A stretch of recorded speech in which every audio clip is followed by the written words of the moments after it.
these have perfect, absolute perfect images from both the top and the bottom.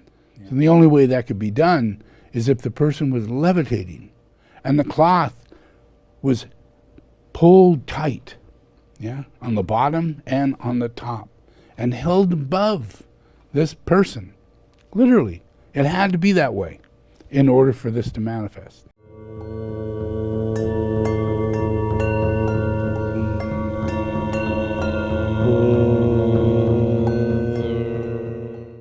Okay, this is called an event horizon. And between crucifixion of death and the process of resurrection, everybody goes, well, shoot, he just came back to life and reappeared, and we have a cloth, and we can verify that, freaky things happen because we have a cloth, and the fact that we believe that he resurrected because his body physically reappeared and walked around with us for 40 days. Yeah. And hardly anybody believed it. They couldn't recognize him that much because he changed so much, so dramatically. Yeah. And it's mainly because he went through a process of being the creator of creation. He resurrected to that. That was his recapitulation. His resurrection was being the creator. Yeah. So he died, yeah, but he didn't kill God. You released God. Yeah. So there was a big karmic process of cleansing of what it was to hold God back with all these demigods, in the focus and the minds and the heart of all of humanity, all over the world, all these witches and warlocks and their belief systems that they had. Yeah. And they were in every single person's body, their speech, their clothing, their habits, their food, their desires, their fears, all based on witchcraft, all based on elemental disformation, a lack of communication filled with lies, insinuations, jealousy, enviousness, and avarice. Yeah, avarice being the main thing, avarice being selfishness to the highest degree. Yeah, no, it doesn't matter if you're the richest person on planet Earth, you will not help another person. You will hoard more. Yeah, you just hide yourself, on top of a mountain and make a great big gate so nobody can get in, and you just look around the world and watch it, but nobody can touch you, nobody can see you. Yeah, that's avarice. Yeah, and that's very first ray. You could see that in the process of the first ray. So it's a process of Satan. The very opposite of the energy of the will of God is the will of Satan, and the will of Satan in its highest peak form is to be the opposite of God, which is Christ. Yeah, living embodiment of God. Yeah. So during resurrection, a death cycle. Yeah, all the crucifixion, the process of crucifixion, laying on the bed. Yeah, and you got a cloth.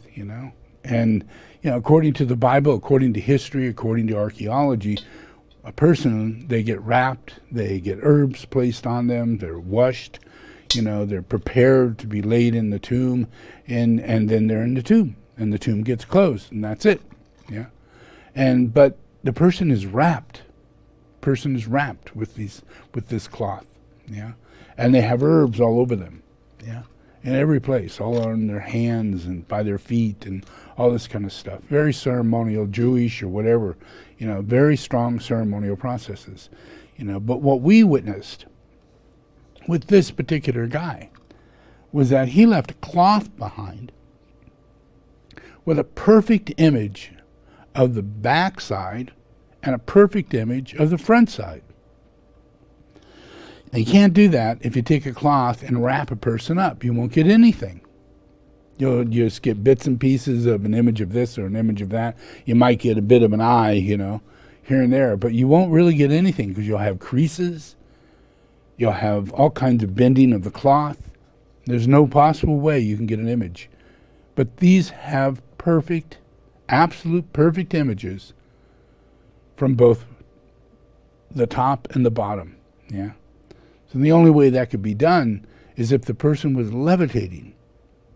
Yeah. And the cloth was pulled tight. Yeah. On the bottom and on the top, and held above this person. Literally. It had to be that way in order for this to manifest. Yeah. And then the person turned in. Now imagine we have the speed of light, the law of the speed of light. If you take the law of the speed of light, you move through the speed of light, yeah, you hit an event horizon. You reach the speed of light, yeah. An event horizon takes place. And all of a sudden, what is the light and what is not the light hits, yeah. And you have infinity. You have speed of light has a definite speed point to it, and it stops. It's the end of the speed of light. If you go beyond that, there's nothing. You have a freaking black hole. Yeah? You are the focus, the manifestation of a black hole. Yeah? That's what Christ became. Christ became nothing. Exactly where he came from. Yeah? And then he came back just like he did as Adam. Exactly the same way. And that repurposed the earth. Repurposed it completely. Yeah, there's Alpha and Omega manifesting right there on that table, and it manifested as the existing light. Yeah, the light that we measure. Yeah, the pyramid that we see, all the things that are geometrically applied to the speed of light. Everything on earth is applied to the speed of light. We can't get outside of it. Yeah, but that's because Christ.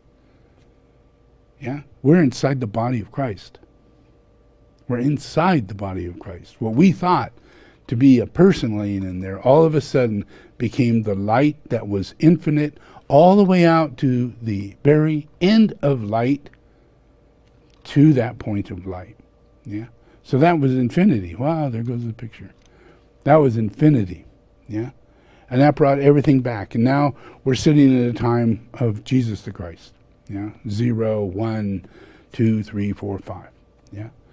And everything is in that cycle of time. In real reality, it's in that cycle of time. So it's difficult. I can explain this to you, but what if physics came up with this simply because I left a cloth behind? Yeah, to prove this theory.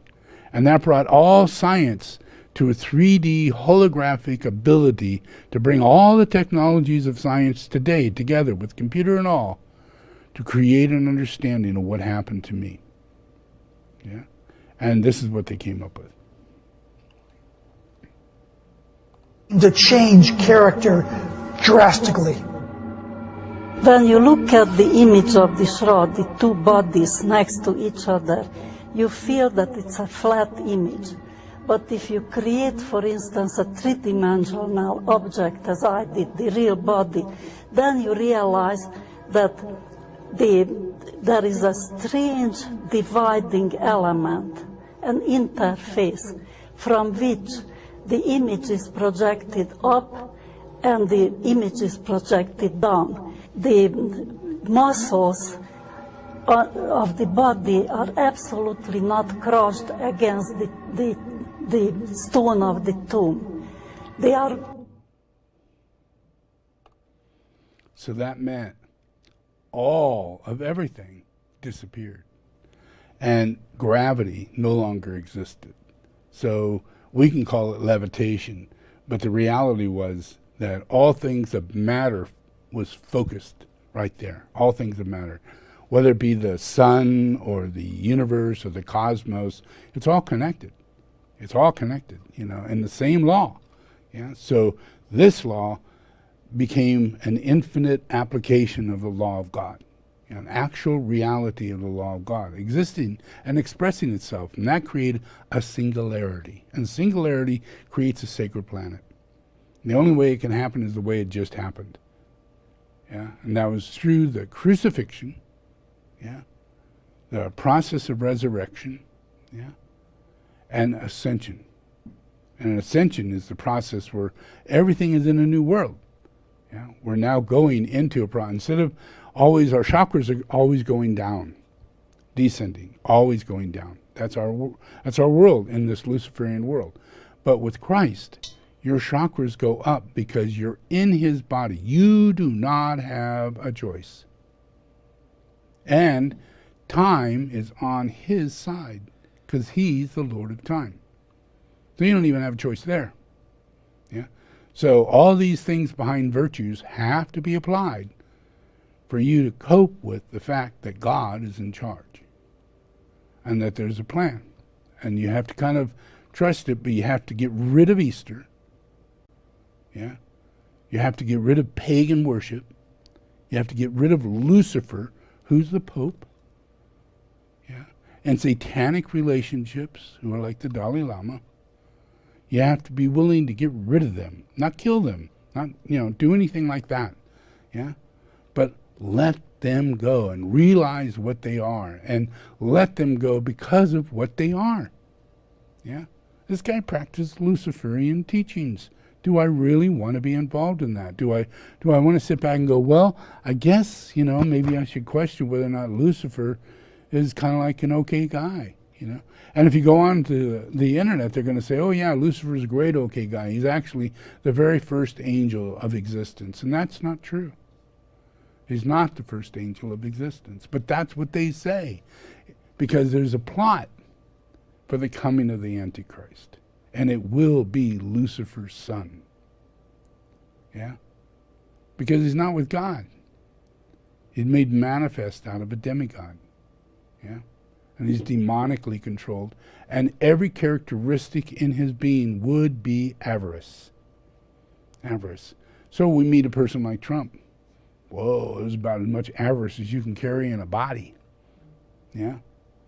And there's a lot of other people like that. Yeah? Putin is like that. Yeah? The guy in charge of Korea is like that. The guy in charge of China is like that. Yeah? Avarice comes with the first ray. And it takes everything away from the heart. Yeah? It just keeps it completely invalid. Yeah? So just watch this. Perfect. It means that the body is hovering between the two sides of the shroud. What does that mean? That there is absolutely no gravity. Other strange things you discover, that the image is absolutely undistorted.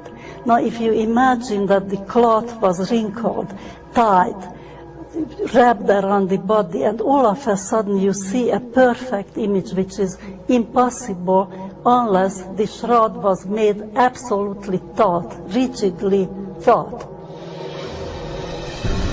Everybody thinks that the tomb signifies death. Not at all, the exact opposite. The shroud and the tomb signifies an unbelievable beginning. Because in the depth of the collapsed event horizon, there is something which science knows as singularity. This is exactly what started the universe in the Big Bang. We have nothing less in the tomb of Christ than the beginning of a new universe. For centuries, the shroud has been viewed and analyzed as a record of a death, the end of the physical being. But Isabel Pitzig is suggesting that it is, in fact, just the opposite. A record not of an ending, but a beginning, which would suggest resurrection in its truest sense. Yep. Yeah. So imagine this whole thing is to keep you from realizing that there's only one teacher.